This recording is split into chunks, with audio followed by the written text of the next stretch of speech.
Hola, buenas tardes, ¿cómo están? Hola, Hola, profe, bien, profe. ¿usted? Hola, Profe. profe. Bien, gracias. Ok, vamos a comenzar. Ya pasamos lista.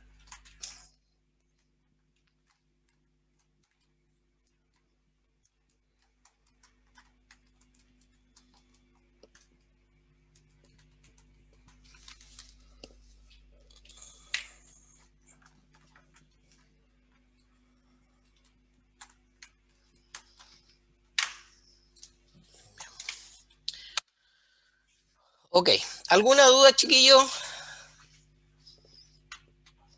de lo que hemos visto hasta ahora?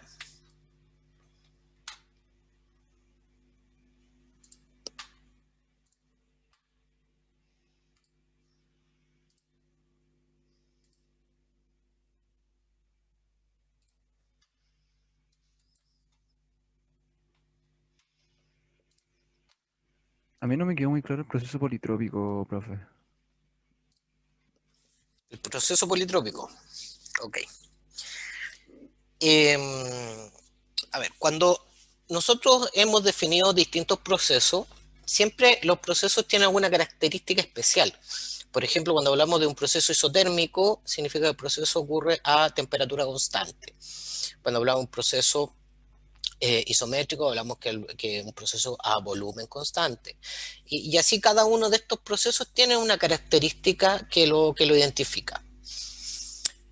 Pero si nosotros tuviéramos un proceso que no cumple ninguna de estas clasificaciones típicas a presión constante, a volumen constante, o a temperatura constante, o adiabático, si no cumple ninguna de esas, el proceso es politrópico. Esa es la definición. O sea, si no es isotérmico, si no es adiabático, si no es isométrico, si no es isobárico, el proceso es politrópico. Esa es la definición. Ok. ¿Ok?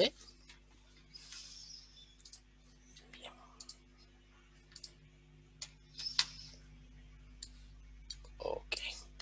Bien, hoy nos toca hacer ejercicio, un poco para aterrizar lo que hemos visto hasta ahora. Vimos un ejemplo la clase pasada y anterior con respecto a cómo se comportaban los gases ideales, ¿no es cierto? Con respecto a eh, balance de energía, ¿no es cierto? Con respecto al cálculo de la energía interna, con respecto al cálculo de la entalpía, cálculo del calor y el trabajo. Entonces, ya tenemos una cierta capacidad, ¿no es cierto?, de distintas ecuaciones y conceptos con los cuales nosotros podemos desarrollar ejercicios un poquito más elaborados. ¿Ok? Entonces, hoy día nos toca juntar todos estos conceptos que hemos visto ahora y plasmarlo en un ejercicio, que es el que estamos viendo ahí en la presentación, que es un ejercicio de un certamen antiguo, ¿no es cierto?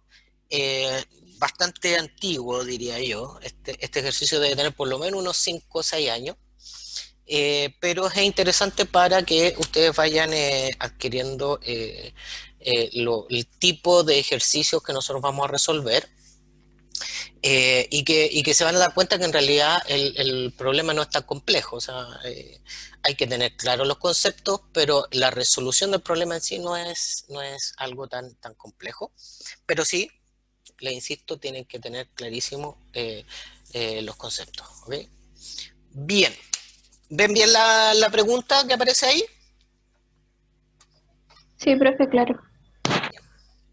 Entonces, este problema dice que tenemos una cámara cilíndrica en posición horizontal. Voy a achicar un poquito para que puedan ver la imagen. Ahí, esta es la cámara cilíndrica, ¿no es cierto?, que está en posición horizontal.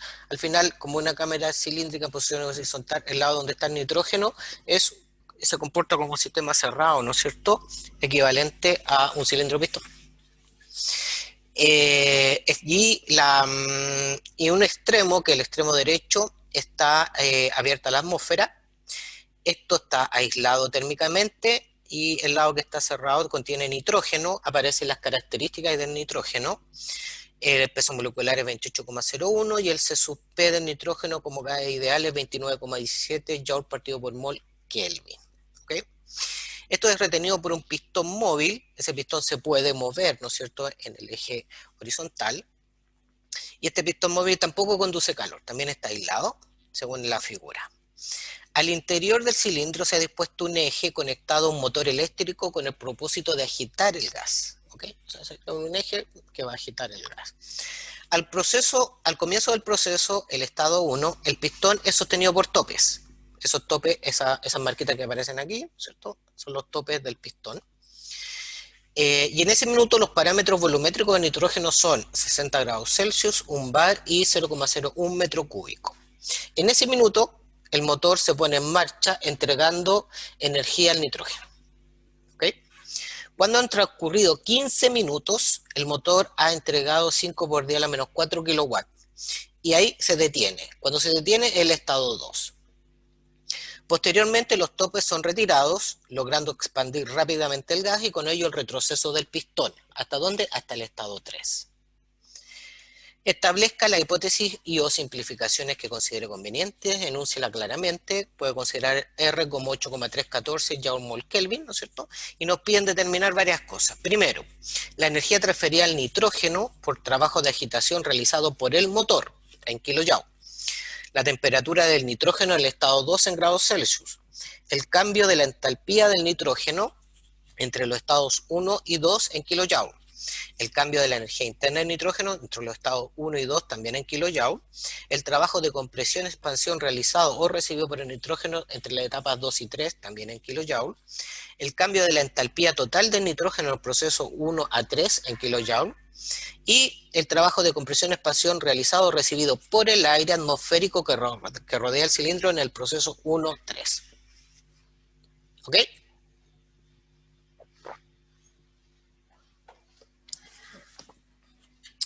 ¿Está claro el problema?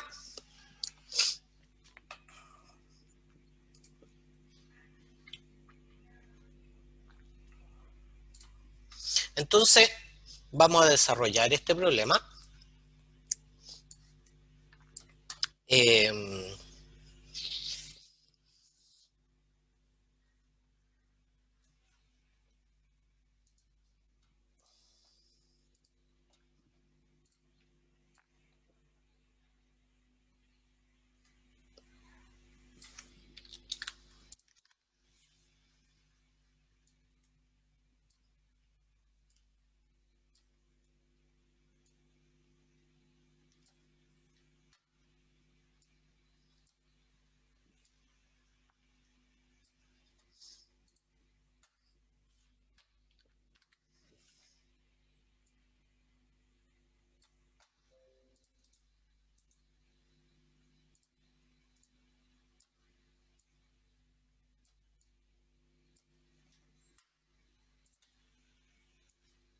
Bien.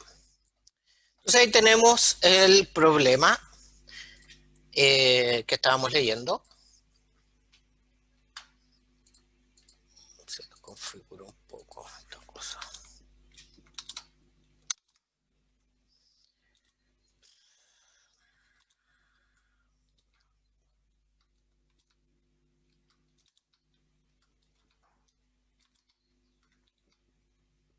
Bien. Entonces tenemos ahí las preguntas y tenemos acá la figura. Entonces, ¿qué es lo que primero deberíamos realizar para enfrentar este problema? ¿Qué opinan ustedes? ¿Qué creen que deberíamos hacer? ¿El gráfico? Ya, un gráfico. Sí, puede ser. ¿Qué más se le ocurre a ustedes? Ordenar los datos. Ordenar los datos. Bien. Hagamos ambas cosas. Entonces, nosotros tenemos este problema.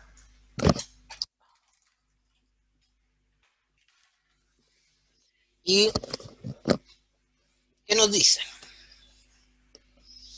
Dice que tenemos una cámara, que es la que aparece ahí, ¿verdad? Que está aislada, o sea, todo esto está aislado, ¿no es cierto? ni el pistón, ni el sistema, nada está aislado, ¿no es cierto? Y nos dicen que la etapa 1, al comienzo, estado 1, entonces vamos a poner estado 1, el pistón es sostenido por topes y los parámetros volumétricos son, sé que la temperatura 1 es de 60 grados Celsius, ¿cierto? La presión en 1 es de 1 bar y el volumen en 1 es de 0,01 metro cúbico. ¿Okay? De aquí dice que en este minuto, que sería como el tiempo 0, se pone en marcha el motor entregando energía al nitrógeno. O sea, en esta parte de aquí se aplica el motor y entrega energía. Y nos dicen que esto dura 15 minutos. Desde aquí hasta un estado 2, ¿cierto? Que ese estado 2 es cuando el motor se detiene, ¿ok? Y en este lapso de tiempo, ¿no es cierto?, el motor entregó 5 por 10 a la menos 4 kilowatts, ¿sí? Partimos en un tiempo 0, pasaron 15 minutos, y partimos en estas condiciones, se entregaron 5 por 10 a la menos 4 kilowatts, y se detiene. Y es el estado 2. No nos da ningún dato, ¿no es cierto? Pero intrínsecamente sí nos están dando un dato, que lo voy a anotar en azul, porque me dicen que este estado, o sea, este proceso, que sería el proceso inicial o el proceso 1, ocurre con los topes puestos. ¿Y qué significa que el proceso ocurra con los topes puestos? ¿Qué característica tendría esto? Que el volumen es constante, ¿no es cierto? Porque no puede moverse el pistón, no se puede expandir, está ahí. Por lo tanto, el proceso ocurre, le entrega esa energía, le entrega los 5 por 10 a la menos 4 kilowatts, pero el pistón no puede expandirse, porque tiene unos topes que no le permiten moverse. O sea, el volumen se mantiene constante. Entonces, sí sé, dado el proceso, que el volumen 2 es 0,01 metro cúbico, dado que el proceso es a volumen constante. No tengo ningún otro dato, ¿no es cierto? Sé que el volumen es 0,01 metro cúbico y que este proceso es a volumen constante. Además, me dijeron otra cosa. Me dijeron que el pistón y todo el sistema está aislado.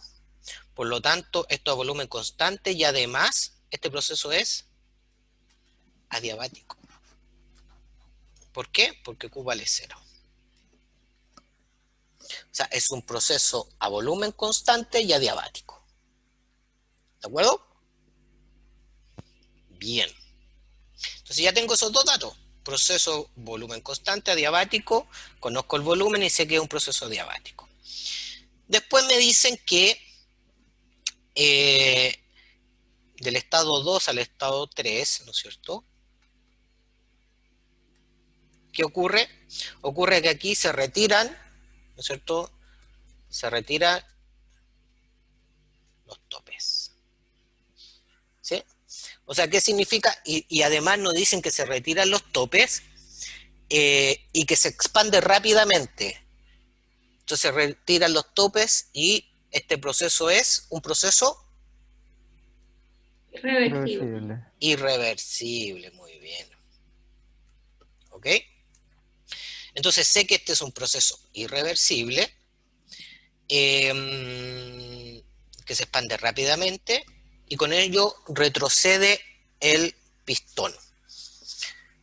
Como no me dicen nada, yo entiendo que esto se va a expandir hasta qué presión.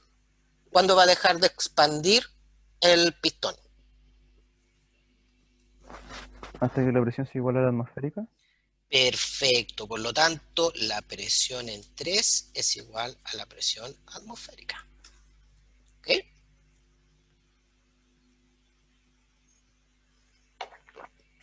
¿Se fijan que vamos obteniendo datos? Producto solo del enunciado. Ok. Y este proceso también es adiabático, ¿no es cierto? Q vale 0. ¿Por qué? Porque está todo aislado.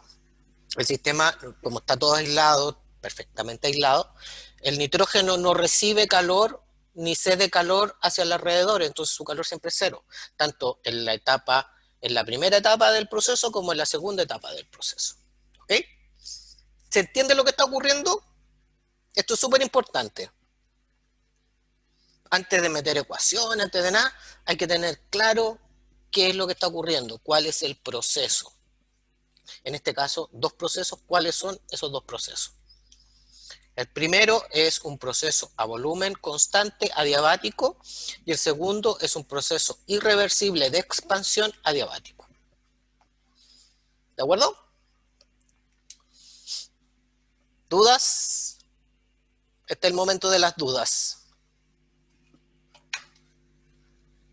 ¿No? Eso de ser el proceso 2 de expansión, ¿así se llama el proceso?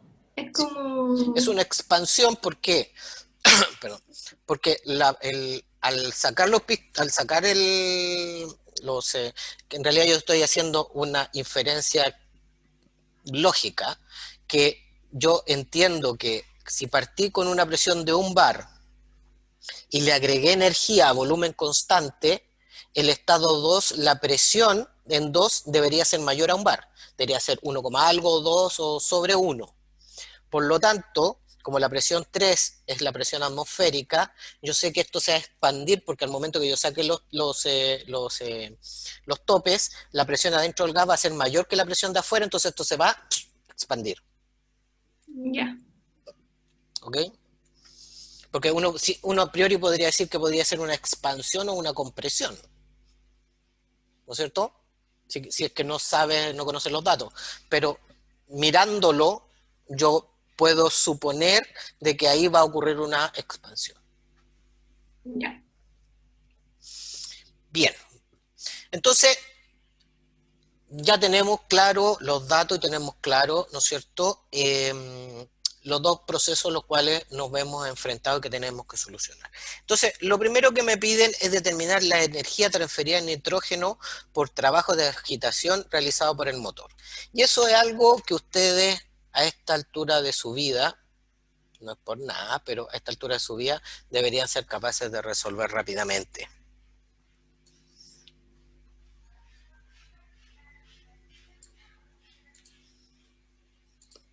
¿Cierto? La pregunta 1, ¿qué me están pidiendo? Están pidiendo la energía transferida al nitrógeno por el trabajo que realizó la agitación que fue ejecutada por el motor. ¿Cuál sería ese trabajo, esa energía? Me la piden en kilojoule. La unidad les debería indicar inmediatamente lo que tienen que hacer.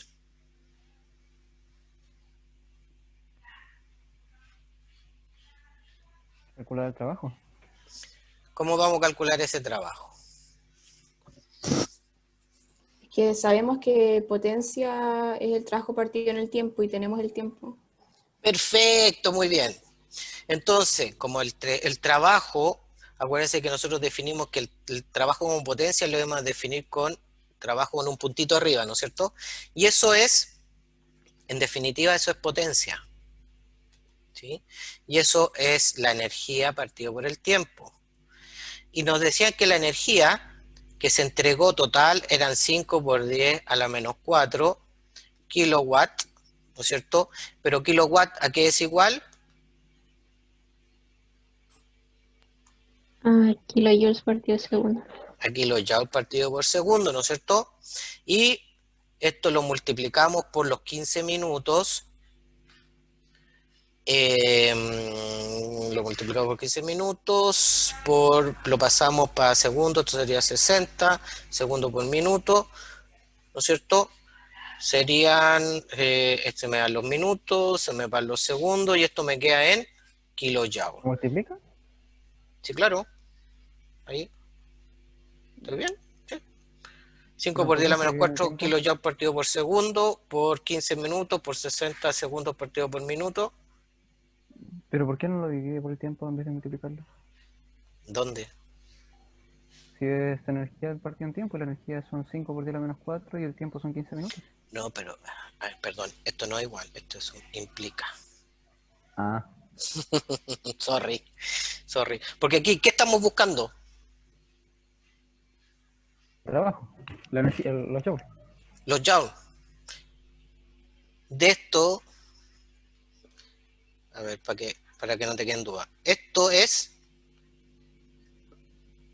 kilowatt o kilojoule partido por segundo.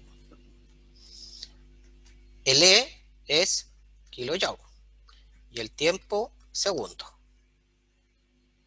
¿Sí? Entonces lo que nosotros estamos buscando es E, o sea, el trabajo de punto multiplicado por el tiempo. Ya. Sí, ¿Sí? me había... Sí. Sí, es que puse igual y en realidad era un implica, porque puse la ecuación y me puse a calcular al tiro la energía. Sorry. Sí, mala mía. Gracias. No, tranquilo. Entonces son 5 por 10 a la menos 4 kilojoules partido por segundo por los 15 minutos por 60 y esto nos da 0,45 kilojoules. ¿Ok? Pregunta 1 resuelta.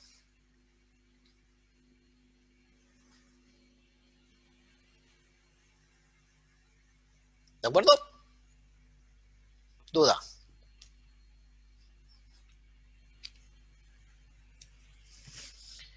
Esto de acá también nosotros lo podemos escribir con nuestra nomenclatura. Esto sería también equivalente a decir que el trabajo de eje sin nada, que sería el trabajo total, es igual al trabajo de eje con punto multiplicado por el tiempo. ¿Qué lo vemos? ¿Ok?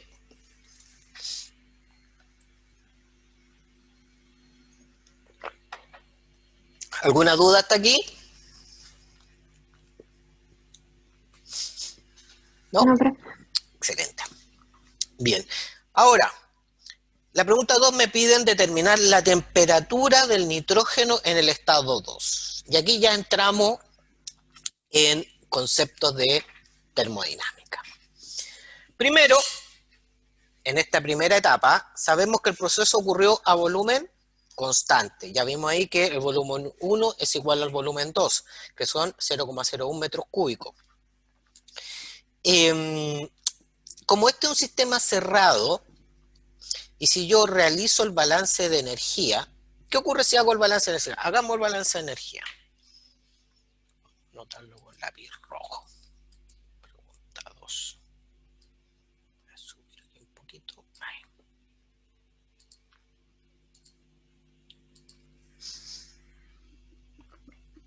Preguntado. Entonces, si yo hago el balance de energía, yo digo que en esta etapa tengo que la variación de la energía interna va a ser igual al calor más el trabajo. En este caso solo tengo trabajo de eje, ¿no es cierto? Porque el trabajo de compresión y expansión vale 0, porque el proceso da volumen constante. Pero sí tengo trabajo de eje, que es el trabajo que me está aportando el motor eléctrico. ¿De acuerdo? Entonces, pero yo sé que este proceso es adiabático, por lo tanto el calor vale 0. Y esto implica entonces que la variación de la energía interna es igual al trabajo de eje.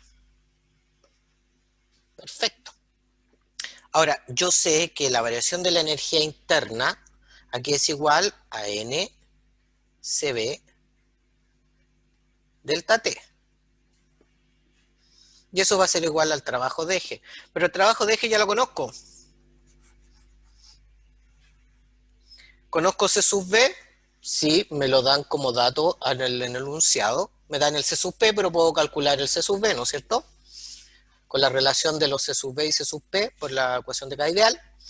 Entonces, ¿qué me está faltando para poder resolver esto? Los moles. ¿Ok? Entonces, ¿qué tengo que calcular? Los moles. Entonces, como esto es un proceso cerrado, perdón, es un sistema cerrado, la masa se mantiene constante. Entonces yo puedo calcular que la masa, en este caso los moles, en 1, ¿a qué van a ser igual?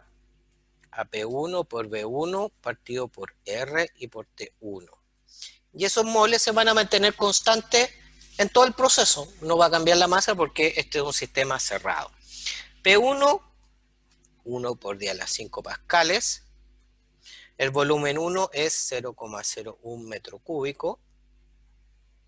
R, 8,314 Joule partido por mol Kelvin.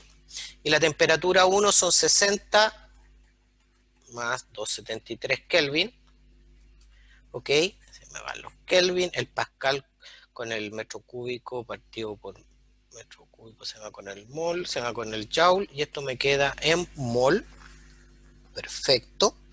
Y los mol entonces son 0,36 mol de nitrógeno. ¿Ok? O sea, tengo en mi sistema 0,36 moles de nitrógeno. Genial. Ahora que tengo los moles, puedo determinar, como vimos más recién, ¿no es cierto?, en la ecuación del balance de energía, que el trabajo de eje es igual a NCB T2 menos T1, y yo aquí puedo reemplazar, ¿no es cierto?, y por lo tanto la temperatura en 2 va a ser el trabajo de eje partido por N por C sub B más T sub 1. Y ahí tengo la ecuación para el cálculo de la temperatura en 2 que me piden. Esto es trabajo de eje partido por N. Como no tengo el dato exacto de C sub B, lo calculo a partir del C sub P. Esto es C sub P menos R más T sub 1. ¿Ok? Y tenemos entonces el valor de la temperatura a la salida, ¿no es cierto?, de nuestro sistema. Y si colocamos datos, siempre importante, el valor del trabajo era 0,45, por lo tanto esto lo vamos a dejar en 450 Joule, dividido por 0,36 mol. C sub P nos decían que era 29,17 menos 8,314. Esto está en Joule partido por mol Kelvin. El Joule con el Joule se va, el mol con el mol, y esto me queda en Kelvin, más la temperatura en 1, que era 60, más 273, esto me da 333 Kelvin. Todo en Kelvin, perfecto. Y esto debería dar del orden de, déjenme buscarlo, tengo por acá los resultados. Aquí está.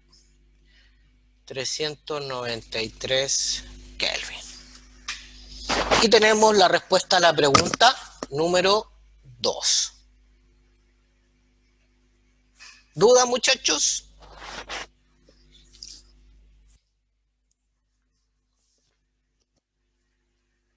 ¿No?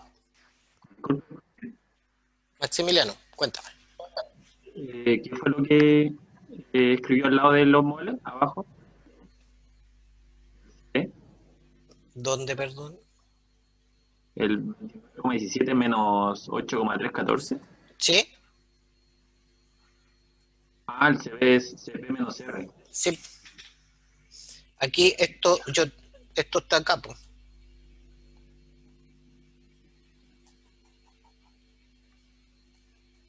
Esto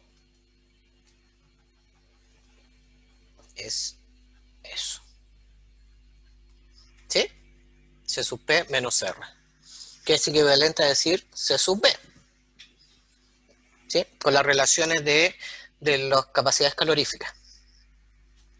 Porque en el enunciado nos dan solo el C sub P. Y la ecuación utiliza el C sub B. Entonces, podía calcularlo aparte, ¿no es cierto? Hacer el 29,17 menos 8,3 como 20,86 y reemplazar ese valor. Pero formas de cómo podemos expresar las ecuaciones.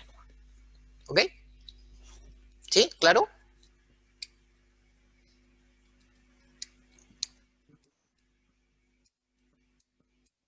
Bien. Tenemos la temperatura en 2 entonces. Bien. La pregunta 3, ¿cuál era? La pregunta 3, el cambio de entalpía del nitrógeno entre los estados 1 y 2, también en kilojoule. Entonces tengo aquí ya tengo calculada la temperatura. Entonces, lo que me pide la pregunta 3 es el valor de entalpía en ese proceso. ¿Cómo calculo la variación de la entalpía? Ya que han estudiado.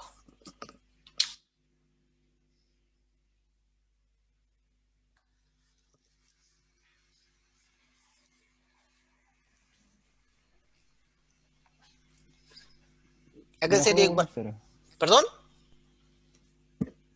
Me la juego por un 0. ¿Que la entalpía vale 0? ¿Sí? No. Casi.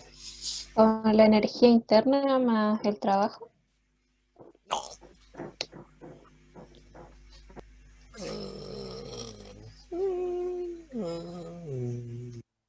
La energía interna más presión por volumen. Tú estás refiriéndote a la definición de entalpía. Sí, nada que ver. Sorry. Pero también podríamos llegar allá. También podríamos. Pero no es lo mismo. ¿Se acuerdan de los cálculos de las definiciones de capacidades caloríficas? Delta entalpía es igual a ¿qué cosa? Para el caso de un gas ideal, estamos sobre nuestro supuesto principal que estamos trabajando con un gas ideal. Delta entalpía es igual a C sub P por delta T. Así como la variación de la energía interna es igual a C sub P por delta T, ¿no es cierto? Voy a poner, da lo mismo. Entonces delta U es igual a CB delta T y delta entalpía es igual a CP delta T. ¿Para qué condición?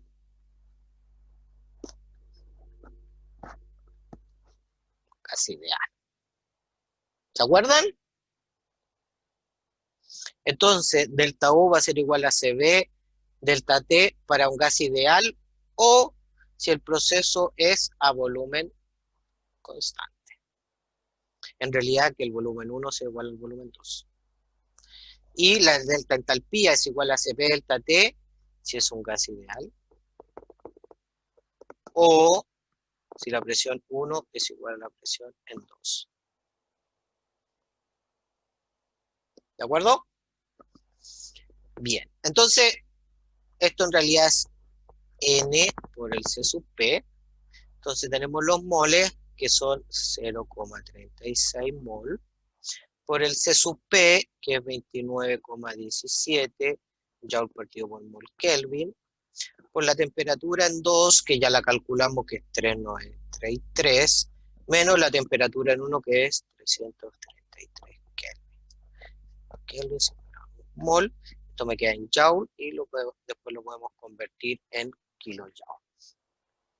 ¿Ok?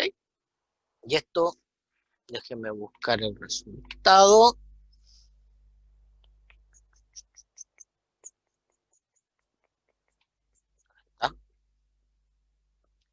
Esto da 0,63 kilojoule. Esto es la pregunta 3. No se olviden, gas ideal, delta entalpía es igual a NCP delta T. Gas ideal, delta energía interna es igual a NCB delta T. ¿Ok? Bien.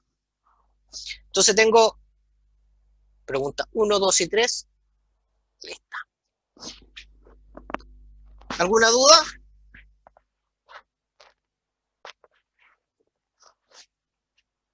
Pregunta 4.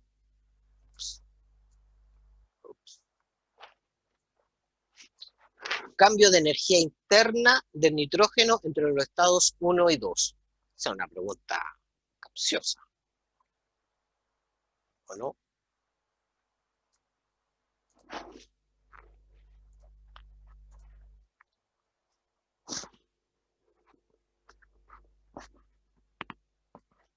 ¿Cuánto vale delta U? El que me la responda en 10 segundos le tiene 3 puntos en el próximo certamen. Se ve por delta tiempo. 1, 2, 3, Trabajo. 4, 5. ¿Cuánto? ¿El trabajo? 7. De 0,45. 0,45. ¿Quién respondió? ¿Quién dijo 0,45? Yo, profe, Isabel Olivieri. Bien, tiene 3 puntos. Vamos a anotárselo al tiro.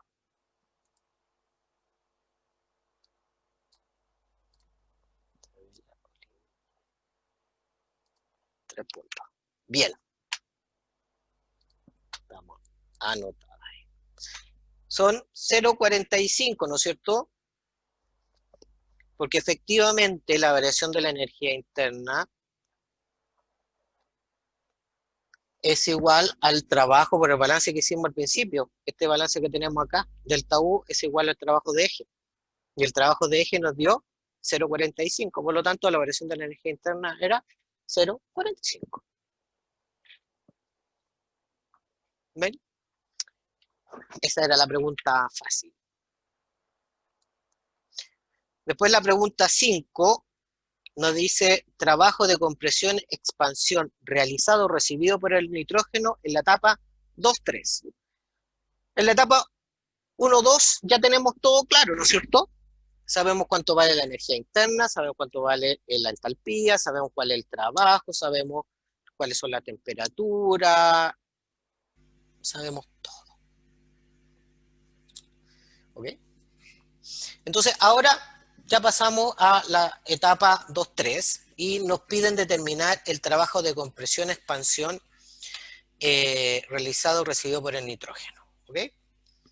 Entonces vamos a mirar cómo resolvemos esto. ¿Ok? Pregunta 5. ¿Qué se les ocurre a ustedes que podríamos hacer para resolver cuál es el trabajo de compresión-expansión? Con la integral de P punto de B.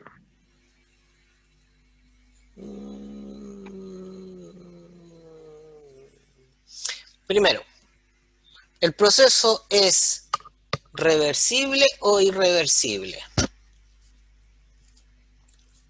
Irreversible, dijimos. Es irreversible, ¿no es cierto? Bien. Si el trabajo es irreversible, ¿cuánto es la fuerza externa que se opone al movimiento?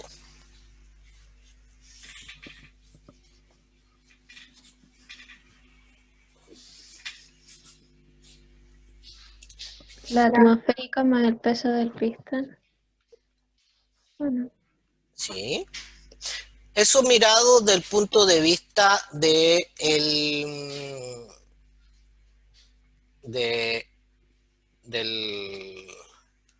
pistón, ¿no es cierto? Pero ¿qué pasa con el gas? Que en el fondo esto tiene mucho que ver con el taller.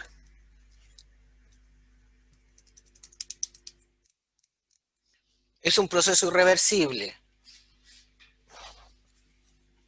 Pero estamos hablando del gas, del nitrógeno, que está dentro del pistón.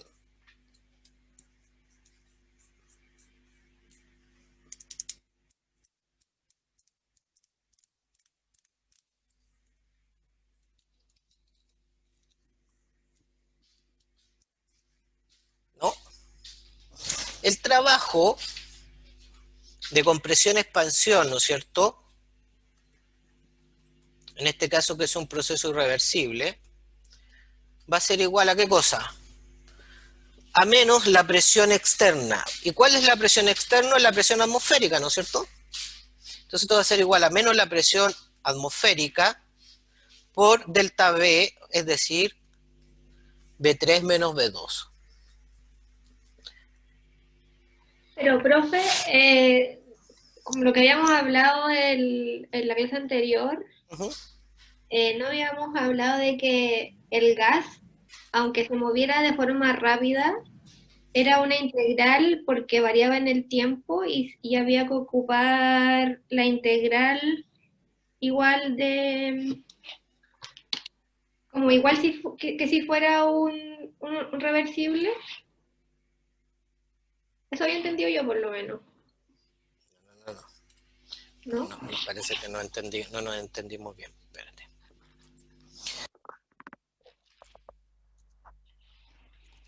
¿Qué es lo que tenemos acá?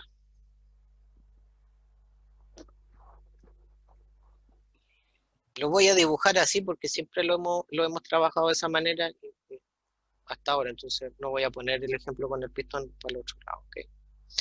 Entonces, ¿qué es lo que ocurre? Yo tengo aquí el nitrógeno, ¿no es cierto? Y acá tengo la presión atmosférica. Cuando esto se expande, ¿qué ocurre?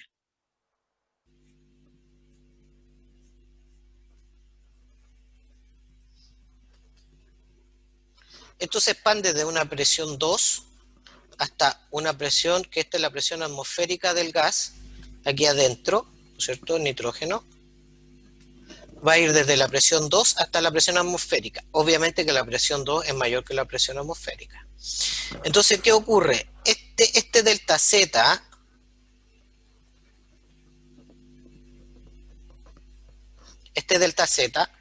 ocurre rápidamente. Pero ¿cuál es la fuerza que se opone al movimiento desde aquí, desde Z0 hasta Z final? Es siempre la misma y es constante. Es una fuerza que va aquí hacia abajo. Esta fuerza. ¿Ok? Entonces, como el trabajo es irreversible, ¿no es cierto? El trabajo siempre es fuerza por distancia. ¿Ok? ¿Cuál es la fuerza en este caso? La fuerza que se opone al movimiento es la presión atmosférica más mg. Esto es presión por área, para hacerlo más ahí, por delta Z. ¿Ok? Ahora, en este problema, o sea, yo puse la expresión final, pero tiene más trabajo. No nos daban los datos de la masa del pistón. Como no nos da la masa del pistón, podemos suponer que esto vale 0, que es despreciable. ¿Ok? Está dentro de los supuestos. Entonces, en realidad, esto me está dando que la presión atmosférica por el área por delta Z, ¿cierto? Y el área por delta Z es volumen, por lo tanto tengo que la presión atmosférica por el delta volumen. Y me faltó el signo negativo, que dijimos que por convención esto lleva signo negativo. Por lo tanto, el trabajo irreversible en este caso es la presión atmosférica multiplicada por la variación de volumen, pero considerando todo este desarrollo. ¿Ok? O sea, en el trabajo irreversible siempre estaríamos calculando la fuerza del gas en el punto final. No el punto fin, o sea, es que el trabajo irreversible, acuérdense cuál era la definición de trabajo irreversible. El trabajo irreversible es el menor trabajo posible que yo puedo realizar porque estoy igualando la fuerza interna con respecto a la fuerza externa, y esa fuerza es constante. ¿Sí? O sea, al final llego en el equilibrio, pero en el fondo, como es la mínima cantidad de fuerza, es cuando yo llego al equilibrio. O sea, lo que tú dices como resumen, en estricto rigor, hay que colocarle una pequeña sutileza, pero si tú quieres aplicarlo, sí, es eso. Ya. Así es. Porque al final del proceso llega el equilibrio, y cuando llega al final del proceso es cuando se iguala la fuerza. A eso te refería, ¿no es cierto? Sí, claro. Sí. Que no es como el reversible que se va viendo como punto por punto, como una suma de rima. Claro, en el caso del proceso reversible, tú partes en equilibrio y terminas en equilibrio. Y todo el proceso está siempre en equilibrio. Claro. En este caso, en el irreversible no. O sea, en el reversible tú tienes, de pronto, ¡pum! Hubo una fuerza que hizo que esto se moviera. Entonces hay una fuerza impulsora que hace que esto se expanda. Ya, sí. Y esa fuerza es constante durante todo el proceso. No varía. La presión atmosférica está así permanentemente empujándola. Va empujándola, empujándola, empujándola, empujando. Es lo que impulsa que esto se vaya expandiendo. El valor, el delta va a ir cambiando, ¿no es cierto? Porque la presión interna va a ir disminuyendo y cada vez se va a ir acercando más a la presión atmosférica. Pero la fuerza impulsora, la que hace que ocurra el cambio, ¿no es cierto?, que es la presión atmosférica, esa se mantiene constante. Claro, sí. ¿Ok? Bien. Ok. Entonces aquí tenemos el trabajo de compresión-expansión, que en este caso es irreversible, y sale de esta expresión, ¿se fijan? Que es menos la presión atmosférica por el volumen 3 menos el volumen 2. Y producto de esto, ¿no es cierto? Porque el trabajo irreversible es igual a menos la fuerza por delta Z, la fuerza es la presión atmosférica por el área, más mg, pero dado que no nos dan ningún dato de masa del pistón, lo estamos suponiendo que es despreciable, vale 0, y eso multiplicado por la variación de la altura. Área por delta Z, como el área es constante, entra al delta, ¿no es cierto? Y me queda un delta volumen. ¿Ok? ¿Podría yo realizar esta misma lógica de desarrollo en este caso particular? Siempre podemos resolverla. ¿Ok? Porque, por ejemplo, si me dieran la masa, lo agrego al desarrollo. ¿Se fijan? Y en el caso que yo tuviese que agregar la masa, ya la cosa cambia, ¿no es cierto? El cálculo es distinto. Puedo dejarlo en función de la presión, que en este caso sería la presión atmosférica más mg partido por A, por delta volumen. ¿Se fijan? Podemos jugar con la forma de la expresión para el cálculo del trabajo. ¿De acuerdo? Va a depender de los datos que tenemos. Bien, entonces ahora entramos a calcular. Pero ya hemos hablado harto de los volúmenes, ¿no es cierto? Que los volúmenes son un desastre. No, mentira. Pero son más complicados de calcular. Entonces podemos dejar la expresión en términos de temperatura y presión, que son los datos que conocemos. Entonces, podemos calcular que el trabajo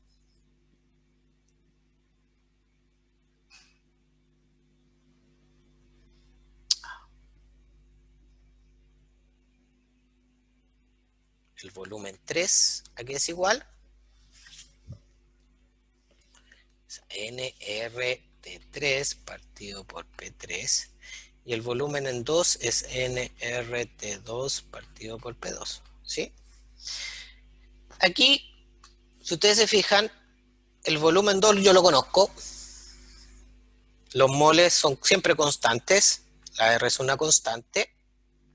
¿Conozco la temperatura 2 o no? Ya la calculamos. La calculamos muy bien. ¿Y conozco la presión 2? No. Pero yo de aquí, de la simple expresión de gas ideal, puedo determinar la presión en 2. ¿Ok? Porque conozco todos los demás datos. Conozco la volumen 2, N, R y T2. Entonces puedo calcular la presión en 2. ¿De acuerdo? ¿Qué pasa con los puntos al final del proceso? Estoy haciendo una verificación. Ustedes siempre verifiquen que cuando hablamos de un gas, ya sea comportamiento como gas ideal u otro, pero siempre cuando hablamos de un gas, y eso lo vamos a ver después con una ley que define los grados de libertad. cuando tenemos un gas, ustedes siempre necesitan conocer dos propiedades termodinámicas para poder conocer todo lo que ocurre en ese punto. Si yo conozco presión y temperatura, ya tengo identificado absolutamente ese punto. Porque si conozco presión y temperatura, conozco el volumen, conozco los moles, conozco todo. Entonces, en este caso, si ustedes se fijan, conocí el volumen, la temperatura, entonces puedo calcular la presión. O sea, necesito conocer dos propiedades termodinámicas para conocer el otro. ¿De acuerdo? ¿Qué pasa con la condición 3? Yo conozco los moles, porque si este sistema sigue siendo un sistema cerrado, conozco R. ¿Conozco la temperatura en 3? No. No. No, pero sí la presión. ¿Conozco la presión en 3? Sí, dijimos que la presión 3 era igual a la presión atmosférica, ¿no es cierto? Porque llega al equilibrio. ¿Y conozco el volumen 3? No. Tampoco. Ajá. Entonces tengo dos incógnitas en mi punto final 3. Eso quiere decir que si yo trato de calcular la energía interna, trato de calcular la entalpía, trato de calcular un montón de cosas, siempre me va a faltar algo. Porque no tengo todo. Me falta un dato. ¿Y ese dato de dónde lo puedo obtener? De las ecuaciones termodinámicas. O ecuación de gas ideal. Aquí ya tenemos una, ¿no es cierto? Que es la ecuación de gas ideal. Y tengo dos incógnitas. Entonces me falta una más. ¿Ok? ¿Me siguen? Esto es un poco de proceso de desarrollo. O sea, cómo ir viendo qué es lo que nos falta, porque muchas veces cuando se llega a un punto de desarrollo de las preguntas y no se tiene muy claro, producto de la experiencia, producto del tiempo dedicado, ocurre que se empiezan a utilizar ecuaciones y ecuaciones y ecuaciones para tratar de encontrar la solución a los problemas, pero empezamos a agregar ecuaciones que en realidad no aportan nada o empiezan a abultar el set de datos, el set de problemas, y no se está enfocando hacia dónde deberíamos ir, sino que empezamos a aumentar, a meter ecuaciones solo con el sentido de que por ahí puede salir. No, hay que tener más o menos claro hacia dónde debemos ir. Entonces, en este caso, yo hago el chequeo, en este minuto miro y digo, ya, ok, el punto 2 lo tengo completamente conocido, porque conozco el volumen, puedo conocer la presión, la temperatura, los moles los conozco, tengo todo conocido. En la condición final me falta un dato, solo conozco la presión, y necesito conocer uno más para poder, con la ecuación de gas ideal, conocer el volumen o la temperatura. ¿Ok? Entonces, ¿qué hago? Digo, chuta. Lo que me están pidiendo en esta pregunta es el trabajo de compresión y expansión, y yo sé que aquí esto es presión atmosférica por V3 menos V2, y no tengo V3. Entonces no puedo calcular el trabajo de compresión. ¿Qué podríamos calcular entonces? ¿Cómo seguimos avanzando?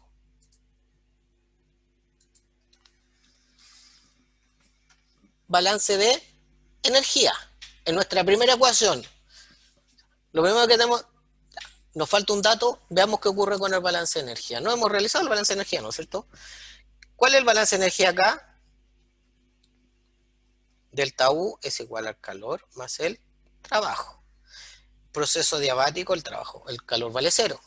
Y el trabajo en este caso es el trabajo de compresión, expansión irreversible, el que tengo acá arriba, ¿cierto? Entonces, de aquí yo sé que el trabajo de compresión, expansión irreversible, ¿a qué es igual? A N, perdón.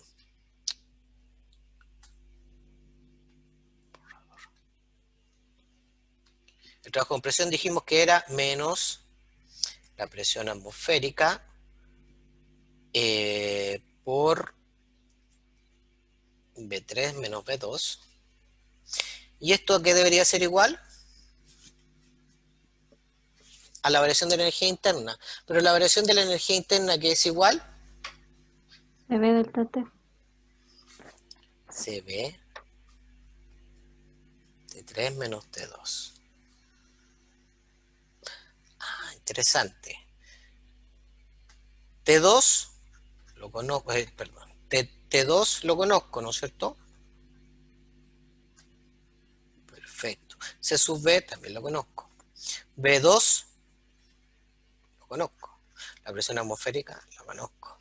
Entonces aquí tengo B3, que B3, ¿no es cierto?, es función de T3 también, ¿sí? Y tengo aquí T3. O sea, en definitiva, si reemplazo, tengo dos ecuaciones y dos incógnitas. Y puedo resolver, entonces ahora, con eso calculo, ya sea por parte de la presión, de la temperatura en 3 o del volumen 3, da lo mismo, pero voy a encontrar las propiedades termodinámicas de presión, de temperatura y volumen, y con eso voy a poder calcular el trabajo de compresión, expansión irreversible. ¿Se fijan? Bien. Voy a borrar aquí para poder seguir. Entonces ahora vamos a meterle número. Yo sé que a ustedes les gustan los números. Entonces, yo hice una igualdad aquí. Es importante que ustedes tengan claro estas cosas.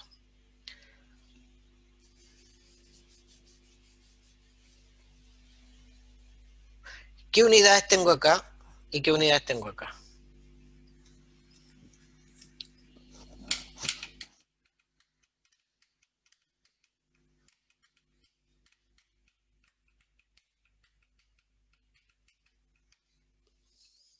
Ya que nadie me responde. Aquí tengo, se ve qué unidades tiene Joule, mol, Kelvin, y esto por Kelvin. Entonces, esto, ¿en qué unidad está? En Joule partido por mol. Aquí tengo presión, Pascal, por metro cúbico. ¿Y el Pascal a qué cosa es igual? Muchachos, fuerza partido por el área. Fuerza es Newton partido por metro cuadrado por metro cúbico. Si yo simplifico esto, Joule. Newton metro, esto es Joules. Joule. O sea, esto está en Joule y esto está en Joule partido por mol. O sea que estas dos cosas no son iguales, estas dos expresiones. Malo, un cero. Entonces, ¿qué significa? Significa que esta expresión de acá que yo la puse a propósito, le puse CB por T3 menos T2, ¿qué le falta? Los moles. Y si le pongo los moles aquí, esto me queda multiplicado por mol, y ahí me queda en Joule. ¿De acuerdo?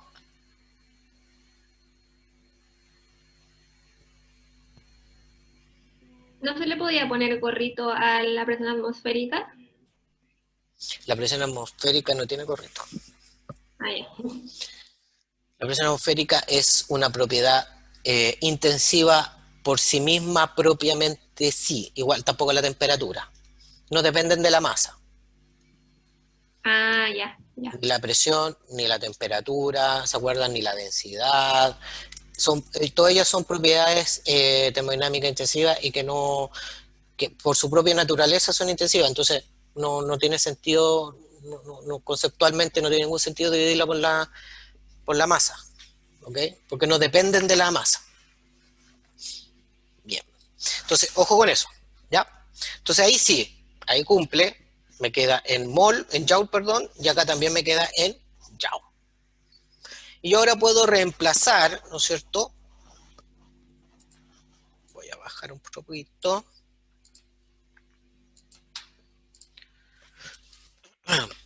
Entonces tengo el volumen 3, pero yo puedo dejar el volumen 3 en función de la ecuación de gas ideal.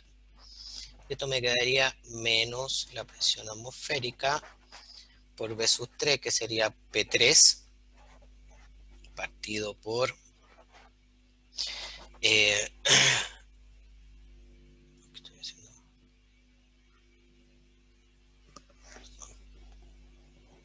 Me fui NR T3 partido por P3, ¿no es cierto? Menos B2 es NR T2 partido por P2. Y eso es igual a NCB T3 menos T2, ¿sí?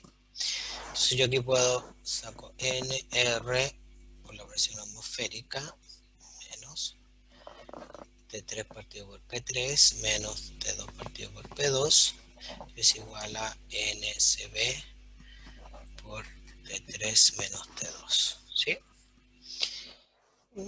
Elimino los N, aprovechando. Y de aquí entonces me queda una sola incógnita que es T3. ¿De acuerdo? Y si no me falla, T3 sería, simplifico por C sub B, esto sería T2 CB más la presión atmosférica por R partido por T2 partido por C sub B más la presión atmosférica por R partido por P3. Ok. Entonces, ahora podemos reemplazar y calcular la temperatura en 3. Y vamos a ver si las unidades están bien. T2 era 393 Kelvin, C sub B 20,86 Joule partido por mol Kelvin por más la presión atmosférica 1 esto por 10 a la 5 presión atmosférica 1 bar por 10 a la 5 revertido por T2. Bueno, aquí depende, si no es el T2 10 a la 5 pascales por R multiplicado por R, que es 8,314 ya partido por mol Kelvin partido por P2, que son, ¿cuánto dijimos que era? La presión 2 es 1,2 por 10 a la 5 pascales. Ahí da lo mismo simplificar. Todo esto dividido por C sub B, que es 20,86 Joule partido por mol Kelvin, más la presión atmosférica 10 a las 5 pascales por R, que es 8,314 Joule partido por mol Kelvin. Todo esto partido por la presión en 3, que es 10 a las 5 pascales. Pascales, Joule partido por mol, Joule partido por mol. Esto se me va los Joule partido por mol y los Joule partido por mol. Perfecto. Profe, creo que esa 1,2 no era la temperatura 2. No, la presión 2. Ah, es que en la fórmula sale temperatura 2. Ah, perdón. Presión 2. Ok, ya. Sí. Esto no lo hemos calculado, pero da 1,2 bares. Aquí ustedes podían, esto se me va este pascal con este pascal y me queda Joule partido por mol Kelvin, se me va con Joule mol Kelvin y me queda solo la unidad del Kelvin de la temperatura 2. ¿Ok? Bien. Las unidades nunca mienten.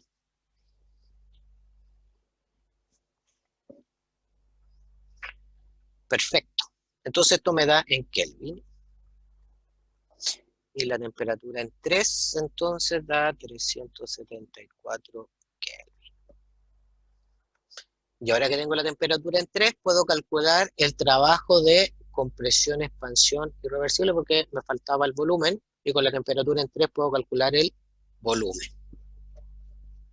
¿De acuerdo? Perfecto. ¿Alguna duda? ¿Se perdieron acá o no?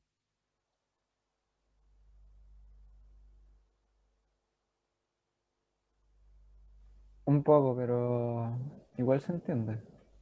A ver, ¿qué parte fue el desglose de la ecuación? O sea, es que igual está claro, pero tanta letra, tanto número uno se enreda, pero se puede entender viendo de nuevo el video. Esta es la expresión que ustedes pueden derivarla también si no es nada del otro mundo, ¿ok? O sea, aquí hay que despejar la temperatura en 3. Entonces al final tú tienes T3 sobre P3, T3 acá está en función de NCP, entonces hay que despejar T3 y te queda una expresión. Ahora, ustedes pueden hacerla más fácil y empezar al nivel de acá arriba, aquí, en este punto, empezar a meterle los números y sale mucho más fácil al despejar el T sub 3. Cosa de cada uno. Lo que sí, muchachos, es que si ustedes empiezan a incluir y que ocurre, por eso me interesa comentarlo, porque ocurre y ocurre muchas veces. Si empiezan a introducir valores al nivel de la expresión de la ecuación donde tengo la flecha, tienen que tener la certeza de que están ingresando los valores con las unidades correctas. Porque si no, se les va a ser muy difícil verificar si el resultado les da en la unidad que corresponde. ¿Se entiende? Porque, por ejemplo, en este caso, la expresión final que tengo acá, si ustedes se fijan, yo podía poner la presión en pascales o también podía colocarla en bar y daba lo mismo. ¿Ok? Porque al final se simplificaba. Estaba la presión atmosférica estaba dividida por presión 2 y la presión atmosférica dividida por la presión 3. Entonces estaban ambas en una relación. Entonces, como está la unidad en pascales, amplificarla por 10 a la 5, da lo mismo. O sea, podía dejarlo en bar, haber hecho, en vez de 10 a la 5, partido por 1,2 por 10 a la 5, podría haber dicho un bar dividido por 1,2 bares. O 1,2 atmósferas partido por 1,2 atmósferas. Hubiera dado lo mismo. ¿Se fijan? O sea, de repente hay cosas que dan lo mismo, pero porque la expresión se lo permite. Pero en estricto rigor, había que colocar el valor en pascales, 10 a la 5 pascales, 1,2 por 10 a la 5 pascales. ¿Ok? La presión atmosférica es 10 a las 5 pascales, ¿cierto? Correcto. Correcto. Acuérdense que presión atmosférica, estamos diciendo que es igual a un bar. Y un bar es igual a 1 por 10 a la 5 pascales, como conversión. Ese es nuestro estándar. ¿Ok? Entonces, no se complique con los números, o sea, con las letras. La expresión que tengo ahí en la flecha, esa es la expresión general, y de ahí se hace se despeja la temperatura 3. O sea, despejar una expresión así tampoco es tan complejo. ¿Ok?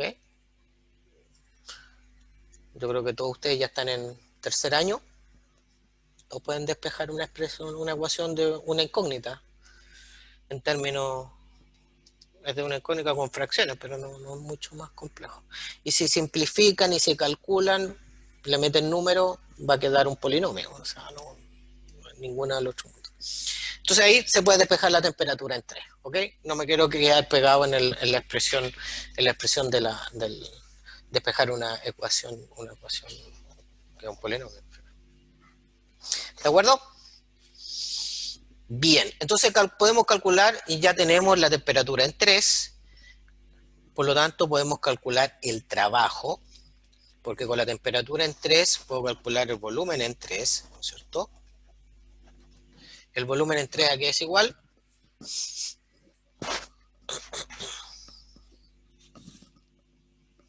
nRT3 partido por P3. Entonces esto es 0,36 mol por 8,314 a Ay, ¿qué pasa? Entonces, ya partido por mol Kelvin, por la temperatura en 3, que es 374 Kelvin, partido por la presión en 3, que es 1 por 10 a las 5 pascales. Y esto entonces nos da, miren, 0,011 metros cúbicos.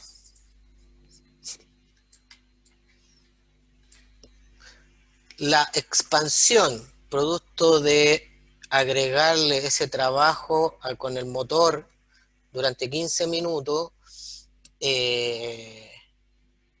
generó una expansión del pistón de 0,001 metro cúbico.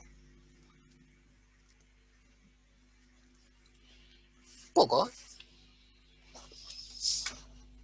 Bien. Entonces el trabajo, que es lo que nos está faltando, de compresión-expansión, va a ser igual a menos 1 por 10 a las 5 pascales, que es la presión atmosférica, por delta volumen, que es 0,011, menos 0,01 metro cuadrado. Ahora, ¿esto en qué unidad está?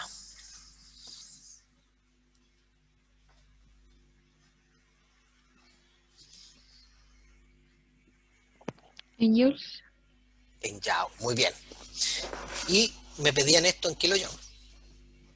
Por lo tanto, lo divido por 1000 y me da 0,12 kilojoule. Bien. Tenemos nuestro trabajo de compresión, expansión. Proceso 3. Este es un trabajo irreversible. ¿De acuerdo? Pregunta número 6. Vamos a ver. Hoy cada vez me voy agrandando. Cambio de la entalpía total del nitrógeno en el proceso 1,3. Ok. Ya tenemos la entalpía en el proceso 1,2. Nos falta determinar entonces la entalpía del proceso 2,3. La entalpía del proceso 1,2 está acá. Nos dio 0,63 kJ. Entonces ahora vamos a calcular la entalpía que nos falta. Sí, cada vez me fui agrandando más.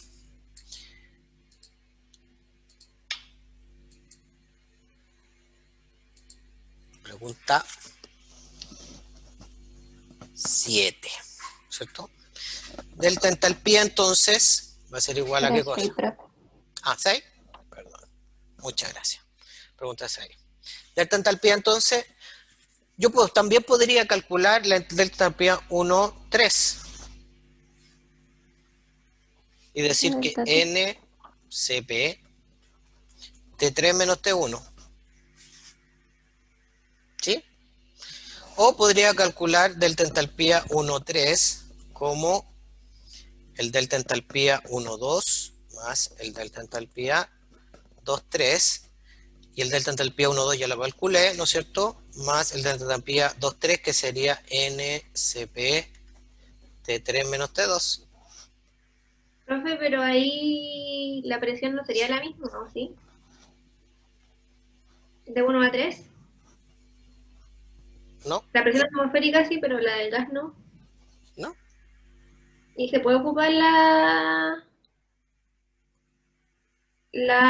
primera fórmula que puso ahí de delta entalpía si no hay presión constante? Por supuesto. Ah. ¿Ve? ¿Ve que, Ya.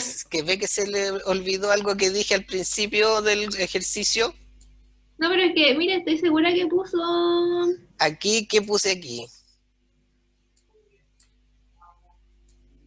Ahí puso... Delta entalpía es igual a NCP delta T, delta NCP delta T, T2 menos T1, ¿cuándo? Cuando es un gas ideal. Y si... Ah, No I. ya. La presión 1 es igual a la presión 2. Ya, profe, perdón. Entonces, Por eso le dije, esto es importante. Delta entalpía va a ser igual a NCP delta T, siempre cuando sea un gas ideal. No importa lo Ya, que pero pase. que no se me va a olvidar nunca. ¿Ah? Ahora no se me va a olvidar nunca. Bien. Y delta energía interna, que es lo que tengo acá arriba, delta U, siempre es igual a NCV delta T, para un gas ideal. Cuando delta entalpía es igual a NCP delta T y delta U es igual a NCV delta T, cuando es un gas real, podemos igualar a eso si es que el proceso, en el caso de delta entalpía igual a NCP delta T, el proceso es a presión constante. Pero ahí estamos hablando de un gas real. Y delta U es igual, perdón, aquí hay que, el delta U le falta para que esté bien escrito. Me salto una cosita. Ahí, si no se van a enredar. NCV delta T es igual, delta U es igual a NCV delta T, cuando es un gas ideal. Siempre es igual, delta U es igual a NCV delta T. Ahora, cuando en el caso de un gas real, delta U es igual a NCV delta T, cuando el proceso es a volumen constante. Y en realidad no necesariamente igual a un volumen constante, sino solo que el volumen inicial se iguala al volumen final, porque como es una función de estado, no le importa el camino recorrido. Entonces el proceso puede no ser a volumen constante. Puede ser un proceso que varía el volumen, pero el volumen inicial es igual al volumen final. Y eso es suficiente. Y en el caso de la entalpía, que es igual a NCP delta T, si es un gas real, el proceso significa que la presión inicial debería ser igual a la presión final para poder ocuparla, y no necesariamente el proceso sea presión constante, sino que parta y termina la misma presión y se cumple. ¿Ok? Pero lo importante es que podemos ocupar esas dos expresiones para el caso de gas ideal siempre. ¿Ok? Sí. Bien. Entonces, por eso es que, claro, no le estaba quedando tan claro lo que le estaba explicando aquí. Entonces, claro, delta entalpía 1,3, yo puedo calcularla como NCP delta T, con T final igual a T3 y T inicial T1. O delta entalpía como la delta entalpía 1,2 más delta entalpía 2,3, y eso calculo solo NCP T3 menos T2 y le sumo la otra. Da exactamente lo mismo. O sea, pueden calcularla de cualquier manera y les va a dar lo mismo. O sea, si reemplazamos acá, por ejemplo, este delta entalpía, ¿no es cierto? N es 0,36 por C sub P, que era 20,86, es 29, perdón. C sub P es 29.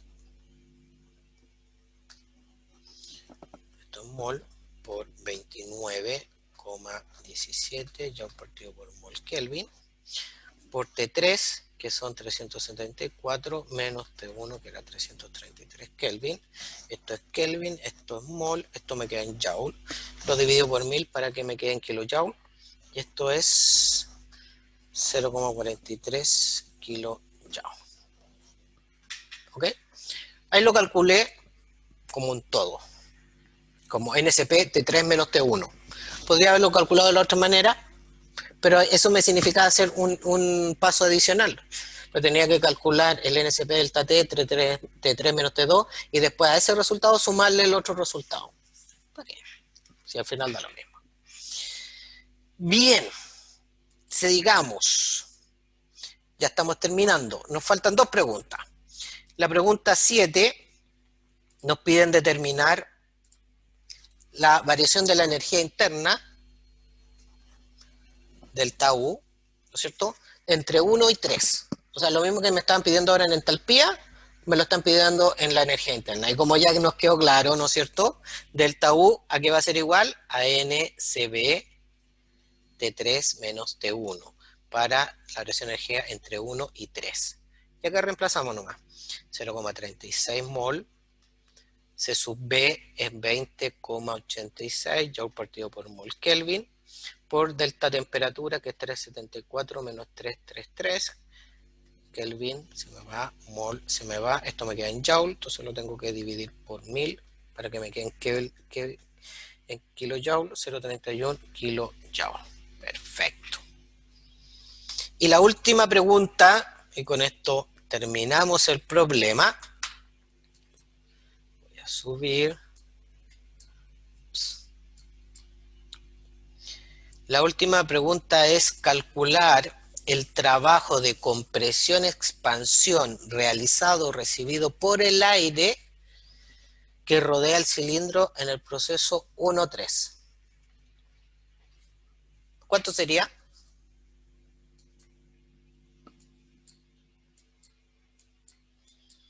Profe, no entendí el 6, 7. El 8. Ah, ¿el 7 no entendiste?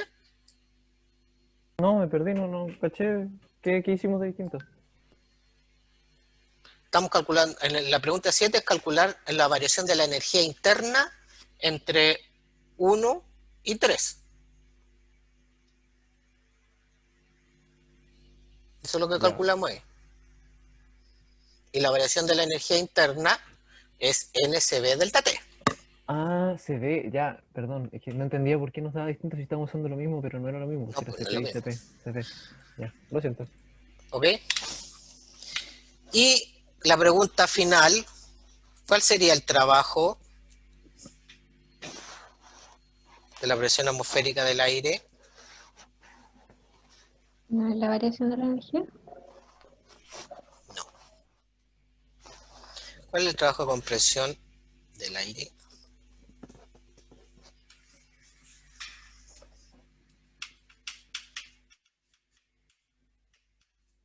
El mismo que el del gas, ¿Dónde? pero de compresión en vez de expansión. Bien. ¿El mismo?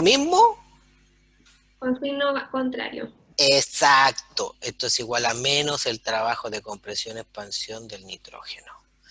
Y esto es igual a 0,12 positivo kilojoule. Listo. Excelente, muy bien. Muy bien. Ahí está resuelto el problema. ¿Qué les pareció? Profe, Dígame.